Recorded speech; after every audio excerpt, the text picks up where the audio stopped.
Tahun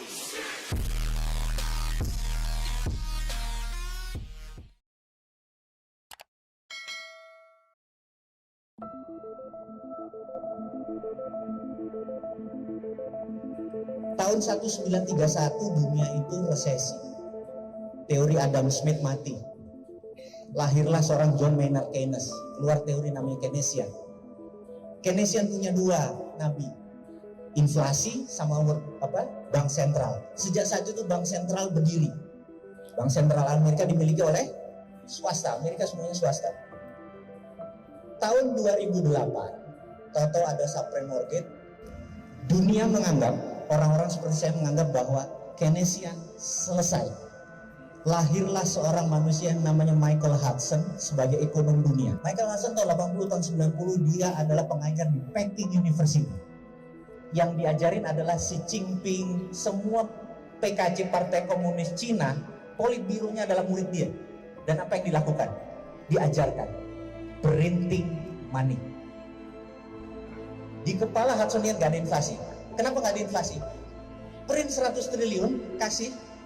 Nanti orang nggak usah pakai bunga, bayar utuh, begitu balik uangnya ada langsung bayar, begitu masuk mas bakar duitnya.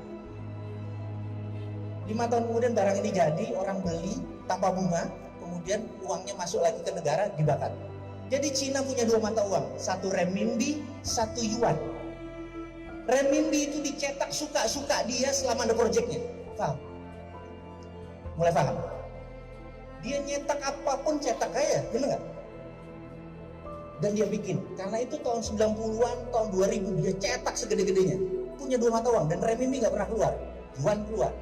Yuan pakai peraturan internasional, nyetak duit harus pakai dolar atau emas.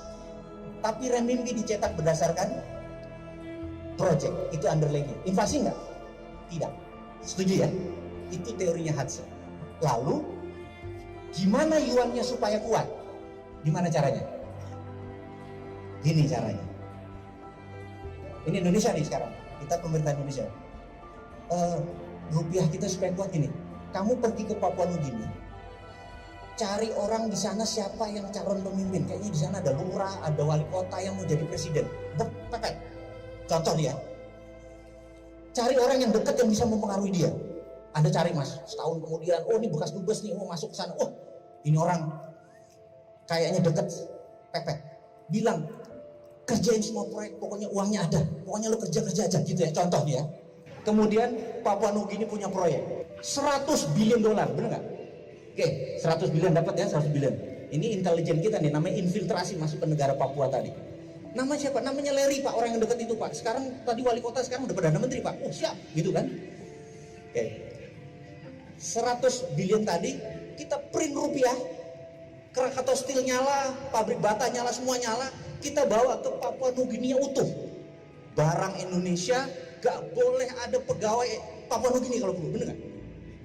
Begitu barang jadi, balik lagi, Papua Nugini bayar kita pakai dolar, bener gak?